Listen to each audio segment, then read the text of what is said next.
All-American Trophies for all your screen printing and embroidery needs.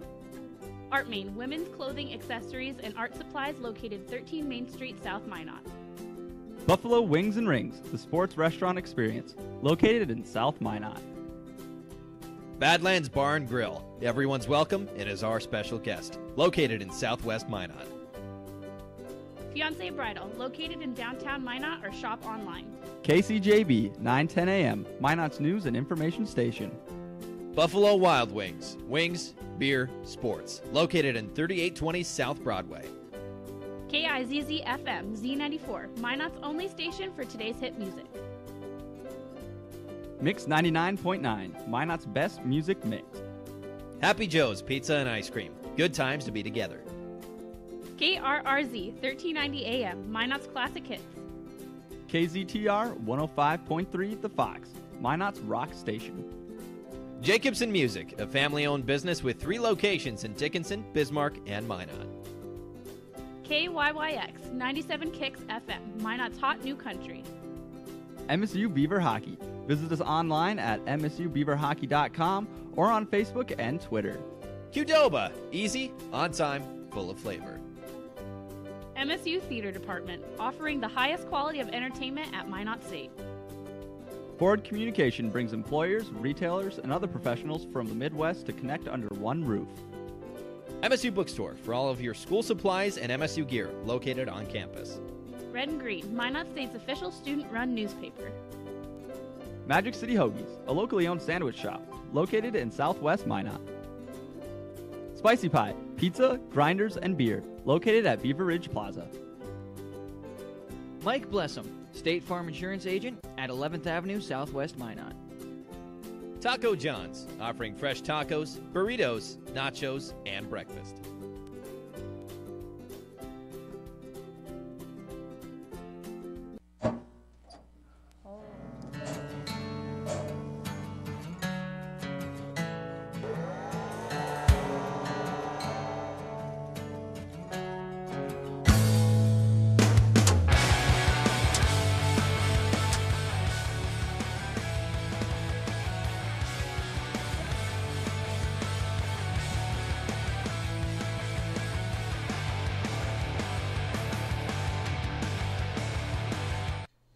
Good evening and welcome to MSU Inside Out. I'm Matt Huffman. And I'm Dalen Eddington. And we have a big show lined up for tonight. We have a couple very interesting interviews, some hitting close to home here on campus that Nolan's going to get into. We have sports with Blake, as always. You're going to talk to the former treasurer of the Magic City Discovery Center / the fundraiser for the Magic City Discoverer, Wendy Keller. Awesome. So we're just going to go ahead and move right over to Nolan. As a sea of high schoolers invade MSU for the Northwest Music Festival, Nolan Axton has more. Things are about to get very busy here at Minot State University and very musical too. Ashley Drummel-Smith, thank you for joining me, the president of Minot State's chapter of NAFME. Taking time out of your busy day, you're about to get very, very busy as, what was it, the 39th annual? 39th annual Northwestern Music Festival is about to take place here on the campus of Minot State University. To start things off, I just kind of want to ask a little bit of background about the festival. Kind of tell me a little bit about it and what goes on during the festival, I guess. Sure. So like you said, this is our 39th annual festival, the Northwest Festival of Music, and we bring in anywhere from 500 to 600 students, anywhere from middle school to high school age students. They come in, they audition. It's an audition festival. They come in and they play in either a band or a choir. We have 2 bands this year and 3 different choirs that the students can come in and play for. All right, and the festival gets started tomorrow. Can you tell me a little bit about some of the other events that the kids get to take part in when they get to the campus?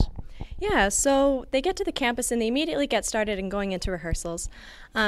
This is one of the most intensive musical situations that these kids will have been in up to this point in their musical careers. So they're in rehearsals all day. They go to different concerts. The Minot State Division of Music, we host the showcase concert in which various MSU ensembles perform for these high school students. They go to dinner, they get to come to evening rehearsals. Every other year or so, we have guest artists come in and perform for the students. It's a fun experience for them all.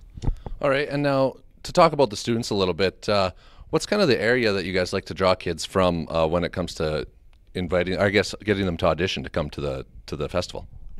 So we send out letters to various high schools and middle schools across the state. It's mainly drawn from the North Dakota region. We do get a couple of participants from the far eastern edge of Montana, but otherwise it's throughout North Dakota. Okay. And now about the audition process, I guess it's not really something, if it's an audition process, they can't just pop in and be like, hey, I want to check this out. It's not like a science fair or something like that. So what's some of the things that the students in the schools have to do in order to take part in the festival? Sure. So like I said, we send out these letters to the directors and they get in contact with their students. Is anybody interested in auditioning? They will record themselves. They'll send us about 3 or 4 sound samples of them playing or singing. From there, the ensemble directors take a peek at them. You know, we sift through close to, I'm sure, 800 to 1,000 different audio samples, and we hand select the students that we want to come and play with us.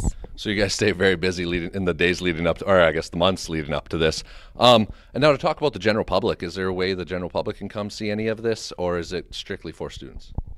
Mainly it is for the students and for their families. However, there is no problem with the general public coming to our concerts. We have 2 concerts on Saturday, one at 1:30 and the other at 3:30, $5 admission. All right. And where do those take place, or where does everything take place, I guess? Is it in different buildings, or is it kind of concentrated at one building on the campus? Most of it is in the Old Main. The concerts happen in Anna Nicole Nelson Hall. But this year, because we have 5 different ensembles, we have ensembles in the Alshire Theater here, we have ensembles in Swain, we have ensembles in the Student Center, so we spread out across campus. All right. And now, just to wrap things up here a little bit quick, tell me the dates and the times all over again and how people can get some extra information before they pop into Minot State. Sure. So the festival runs November 3rd and 4th, this Friday and Saturday. Concerts on Saturday, 1:30 and 3:30 p.m. At $5 admission. Any information can be found at the Division of Music homepage right from Minot State. All right. That's awesome. It sounds like it's going to be a great time. It's going to be very busy here on campus. For the public, if you want to catch the concerts, $5 admission like you mentioned. Ashley, thank you for joining me. And hey, come check it out, and hopefully all the students have fun. Thank you, Nolan, and thank you, Ashley, who is with the Northwest Music Festival. But we're going to kind of turn over to sports now. As you know, the women's soccer team had a rough night last night, but from what I understand, the rest of your news is good news. The volleyball ended a big streak, hockey's still riding high, and unfortunately, soccer came on the losing end last night. Okay.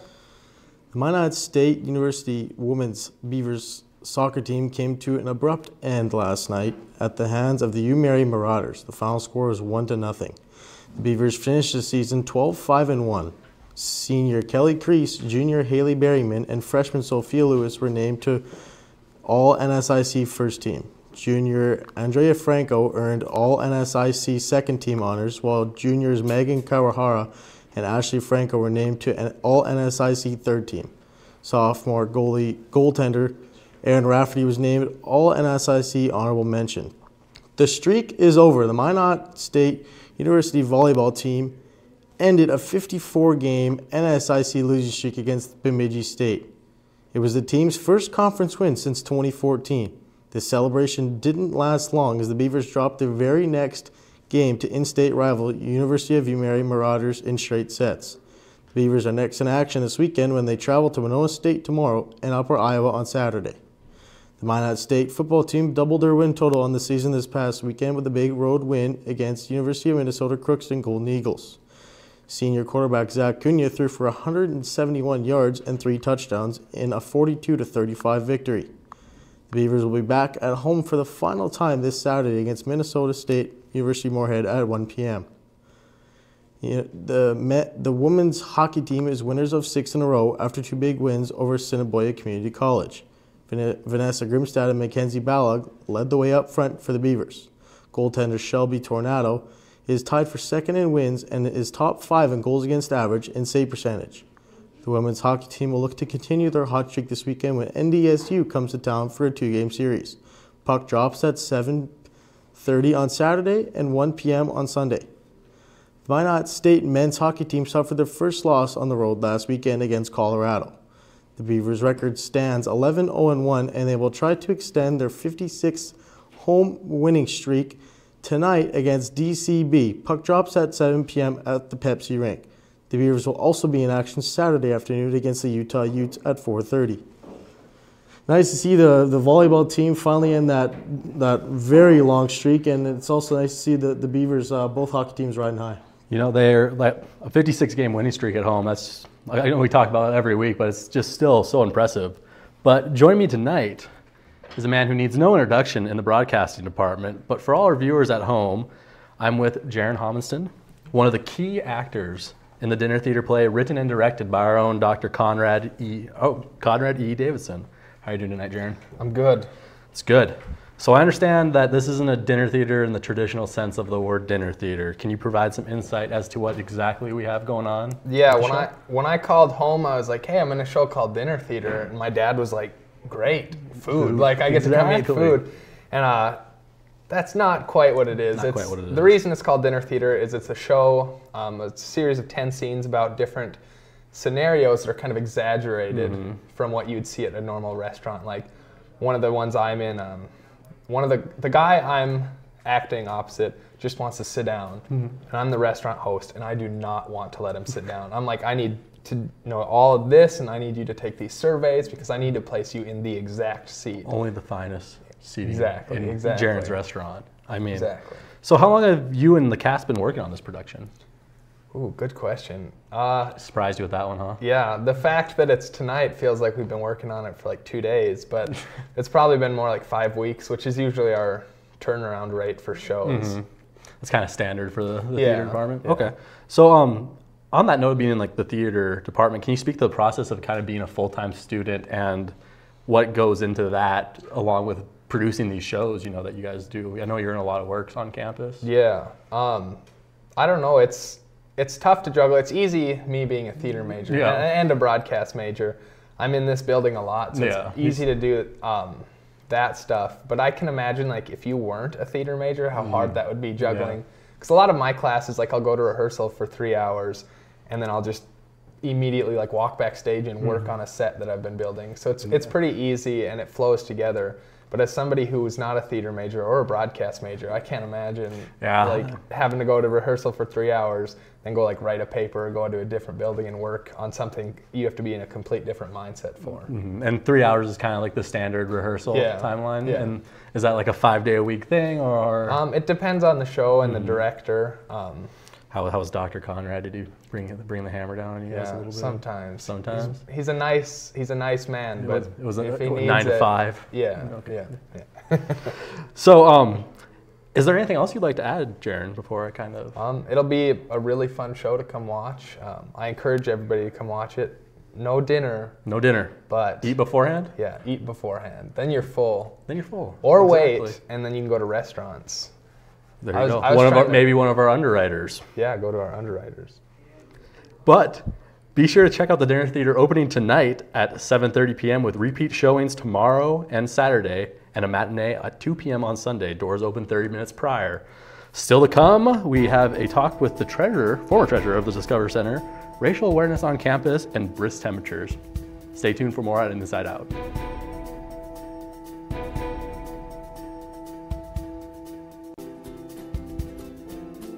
All-American Trophies for all your screen printing and embroidery needs. ArtMain, women's clothing, accessories, and art supplies located 13 Main Street, South Minot. Buffalo Wings and Rings, the sports restaurant experience, located in South Minot. Badlands Bar and Grill. Everyone's welcome and is our special guest. Located in Southwest Minot. Fiancé Bridal, located in downtown Minot or shop online. KCJB, 9:10 a.m., Minot's news and information station. Buffalo Wild Wings. Wings, beer, sports. Located in 3820 South Broadway.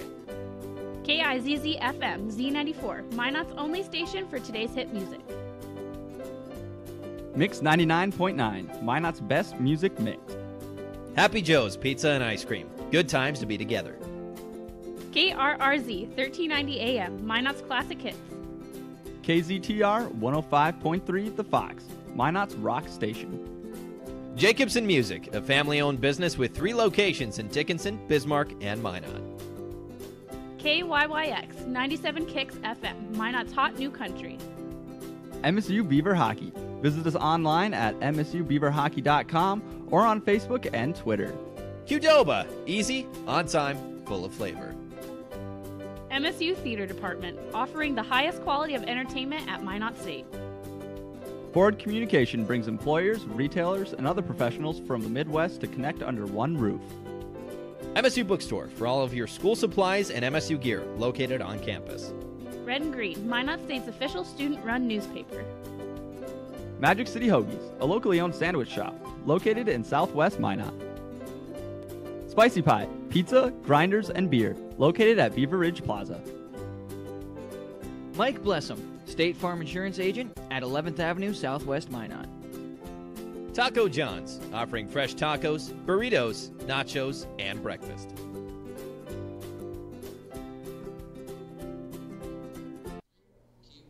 Welcome back to MSU Inside Out. I'm Dalen Eddington, and joining me now is the former treasurer and fundraiser for the Magic City Discovery Center, Wendy Keller. Wendy, thanks for taking time out of your busy day to be here with us. Sure. So the Discovery Center is placed inside the Air Museum, which is located on North Hill. Yep. Do you think you could give us more information on the Discovery Center as a whole? Sure. Yeah, basically the Discovery Center is a small-scale children's museum, which is all about interactive learning, and so kids are actually learning while they're having fun. They probably don't even realize they're learning. And so we have lots of different things for basically birth all the way to age 10 or 12. And sometimes we'll do STEM activities, and so we'll have offerings for older children as well. So lots of different fun things. So the Discovery Center has like a lot of interactive and hands-on activities. Exactly, yeah. It's sort of interesting because a lot of people will say that when they hear the name museum, they think that it's like everything behind glass. Well, that isn't the point at all. The point is that it's interactive, so that you're supposed to touch things and move things and see what happens. So maybe you're building something, you know, a car with a Lego set and running it down a ramp to see which one goes faster, that kind of thing. So it's definitely hands-on. So the Discovery Center has been around for a couple of years. This is the 4th season, is that correct? Yep, this is our 4th season, yep. What made you and other people want to start the Discovery Center?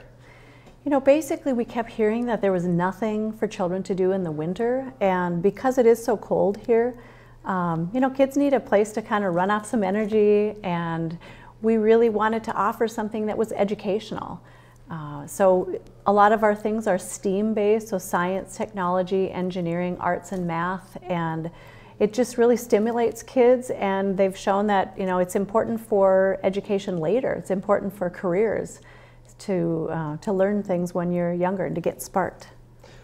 Do you think you could tell us more about what your job entails?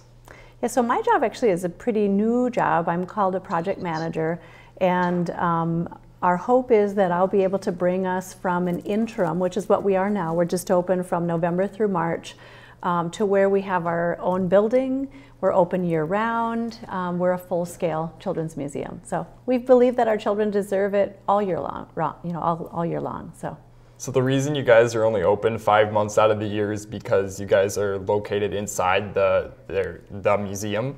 Right. The Air Museum is open from the spring until fall, and then they close for the winter. And so they've been wonderful hosts, and we're able to create a partnership with them so that in the off season, then we basically move our things in. We have to store them off season, but then we move in and we kind of take over for the winter. So yeah, it's been a really great partnership. When you guys opened up shop back in November of 2014, the museum itself was part of something called the 360 Group. Is the museum still a part of the 360 Group? You know, it really isn't.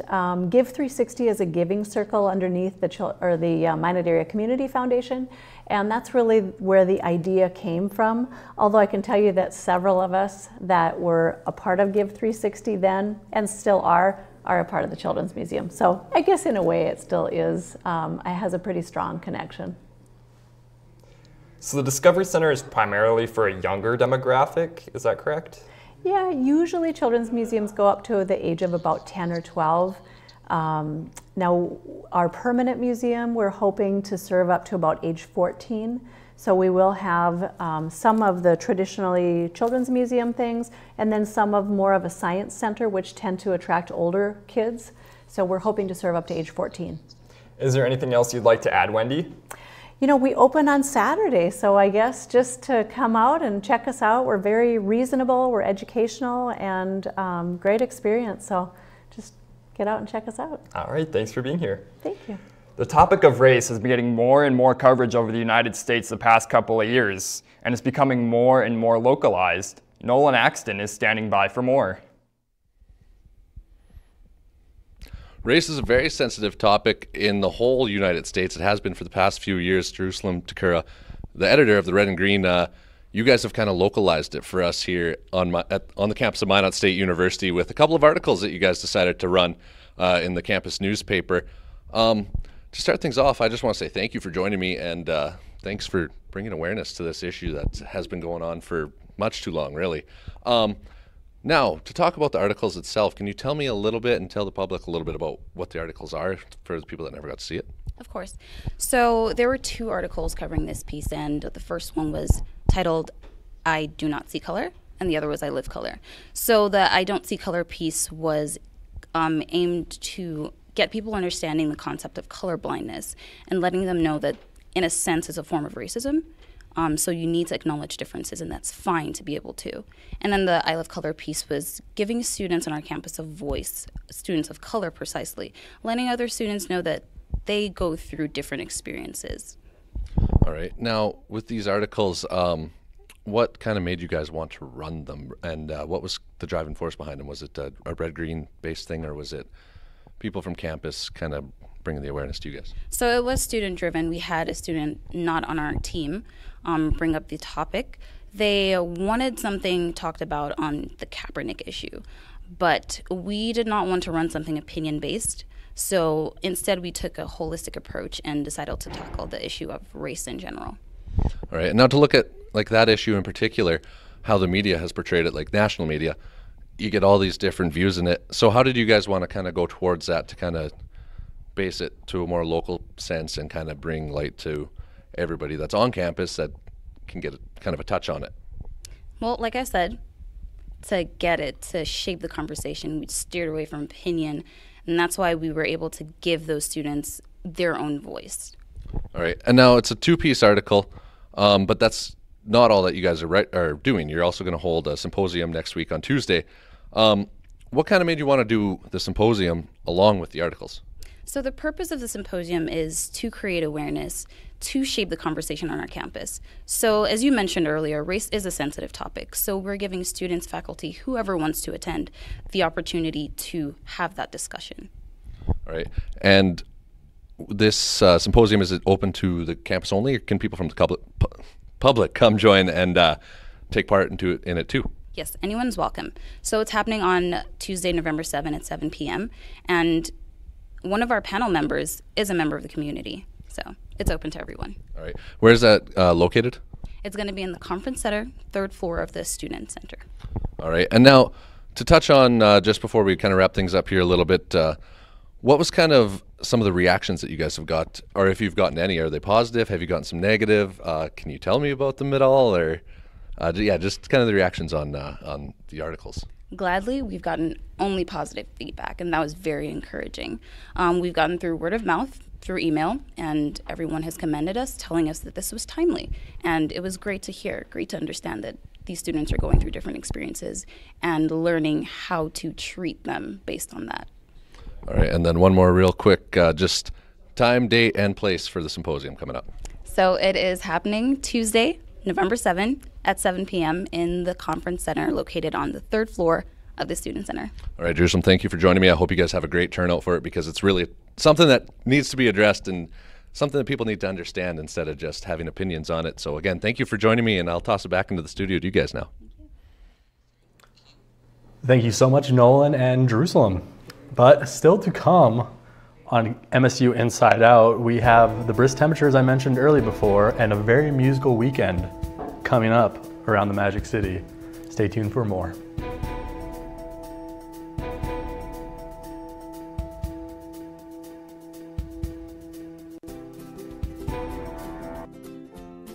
All-American Trophies for all your screen printing and embroidery needs. ArtMain, women's clothing, accessories, and art supplies located 13 Main Street, South Minot. Buffalo Wings and Rings, the sports restaurant experience, located in South Minot.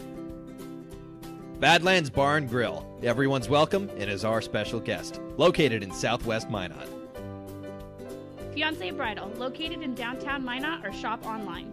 KCJB, 9:10 a.m., Minot's news and information station. Buffalo Wild Wings. Wings, beer, sports. Located in 3820 South Broadway. KIZZ FM Z94, Minot's only station for today's hit music. Mix 99.9, Minot's best music mix. Happy Joe's Pizza and Ice Cream. Good times to be together. KRRZ 1390 AM, Minot's classic hits. KZTR 105.3 The Fox, Minot's rock station. Jacobson Music, a family-owned business with 3 locations in Dickinson, Bismarck, and Minot. KYYX 97 Kicks FM, Minot's hot new country. MSU Beaver Hockey. Visit us online at msubeaverhockey.com or on Facebook and Twitter. Qdoba, easy, on time, full of flavor. MSU Theater Department, offering the highest quality of entertainment at Minot State. Ford Communication brings employers, retailers, and other professionals from the Midwest to connect under one roof. MSU Bookstore for all of your school supplies and MSU gear, located on campus. Red and Green, Minot State's official student-run newspaper. Magic City Hoagies, a locally owned sandwich shop, located in Southwest Minot. Spicy Pie, pizza, grinders, and beer, located at Beaver Ridge Plaza. Mike Blessum, State Farm Insurance Agent at 11th Avenue Southwest Minot. Taco John's, offering fresh tacos, burritos, nachos, and breakfast.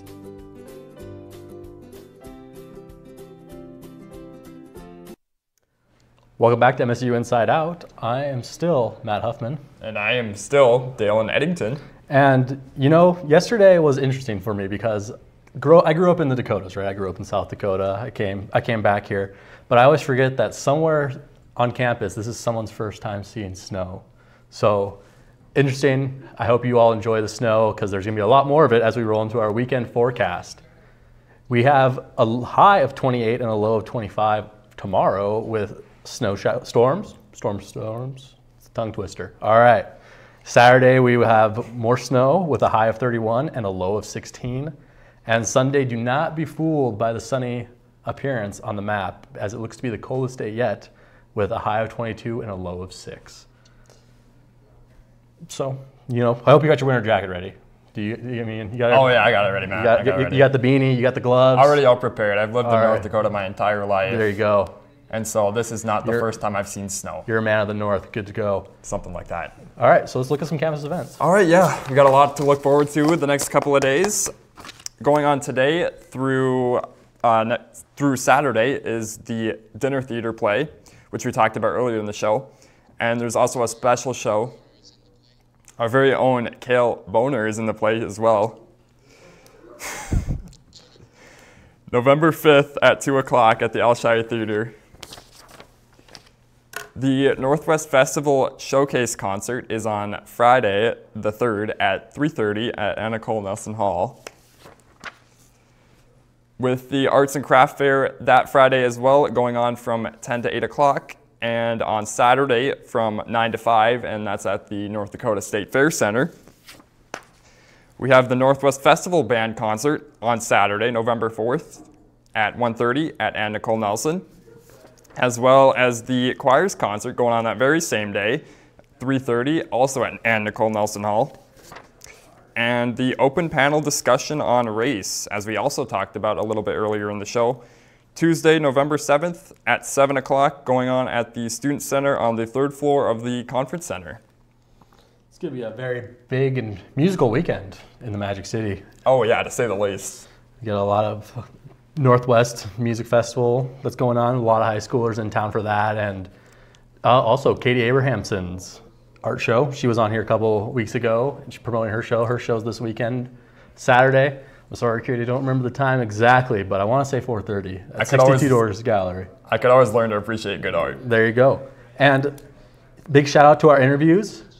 A big shout out to our interviews, Ashley Drummersmith from the Northwest Music Festival, Jaron Hormiston, the Dinner Theater, Wendy Keller, the former director and treasurer, the former treasurer of the Discovery Center. Yes. There we go. Words are hard.